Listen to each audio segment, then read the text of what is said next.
One of the most fascinating and vital areas of knowledge for humans to study is the immortality of the spirit. By acquiring knowledge of the soul's immortality, we can best achieve our intended purpose on this earthly plane. In this video, we will further examine teachings from the School of Divine Philosophy on the immortality of the human spirit. Welcome to another video on spiritual reality from the Baha'i perspective.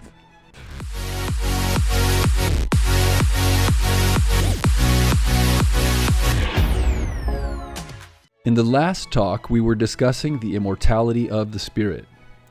Know that the influence and perception of the human spirit is of two kinds. That is, the human spirit has two modes of operation and understanding. One mode is through the mediation of bodily instruments and organs. Thus, it sees with the eye, hears with the ear, speaks with the tongue. These are actions of the spirit and operations of the human reality, but they occur through the mediation of bodily instruments. Thus, it is the spirit that sees, but by means of the eye. It is the spirit that hears, but by means of the ear. It is the spirit that speaks, but by means of the tongue. The other mode of the spirit's influence and action is without these bodily instruments and organs. For example, in the state of sleep, it sees without eyes, it hears without ears, it speaks without a tongue, it runs without feet. In brief, all these powers are exerted without the mediation of instruments and organs.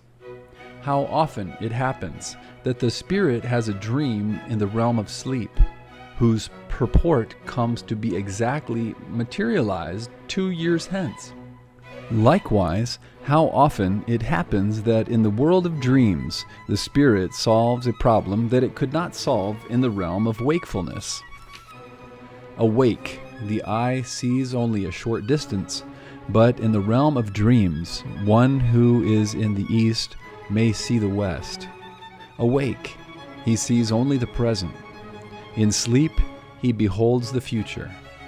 Awake, by the fastest means, he travels at most 70 miles in an hour. In sleep, he traverses east and west in the blink of an eye.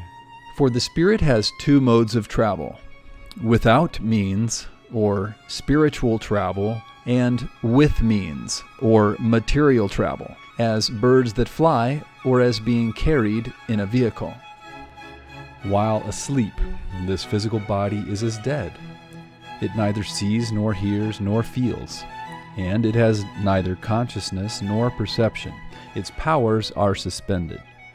Yet, the spirit is not only alive and enduring, but also exerts a greater influence, soars to loftier heights, and possesses a deeper understanding. To hold that the spirit is annihilated upon the death of the body is to imagine that a bird imprisoned in a cage would perish if the cage were to be broken, though the bird has nothing to fear from the breaking of the cage. This body is even as the cage, and the spirit is like the bird. We observe that this bird, unencumbered by its cage, soars freely in the world of sleep. Therefore, should the cage be broken, the bird would not only continue to exist, but its senses would be heightened, its perception would be expanded, and its joy would grow more intense. In reality, it would be leaving a place of torment for a delightsome paradise. For there is no greater paradise for the grateful birds than to be freed from their cage. So it is that the martyrs hasten to the field of sacrifice with the utmost joy and elation. In wakefulness, the eye of man sees, at most, as far as 1 hour's distance. For the influence of the spirit, through the intermediary of the body, extends only so far. But with the mind's eye, it sees America, understands that land, is apprised of its condition, and arranges affairs accordingly. Now, if the spirit were identical with the body, its power of vision would extend no further. It is therefore evident that the spirit is different from the body, that the bird is different from the cage, and that the power and influence of the spirit is more pronounced without the intermediary of the body. Now, if the instrument becomes idle, its wielder continues to exist. For example, if the pen is abandoned or broken, the writer remains alive and well. If a house is destroyed, its owner lives on. This is one of the rational arguments proving the immortality of the soul. Another proof is this: man's body may become weak or robust, sick or healthy, tired or rested. It may suffer the loss of a hand or leg. It may decline in material powers. It may become blind, deaf, dumb, or paralyzed. In short, it may become gravely impaired.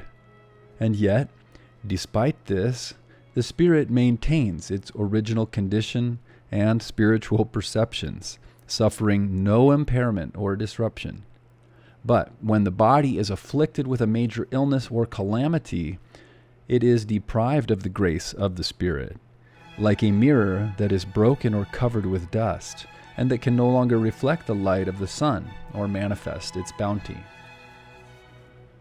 We have already explained that the spirit of man is not contained within the body, for it is freed and sanctified from egress and regress, which are among the properties of material bodies.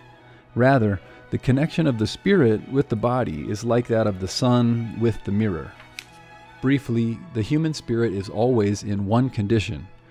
It neither falls ill with the illness of the body, nor is made healthy by the latter's health.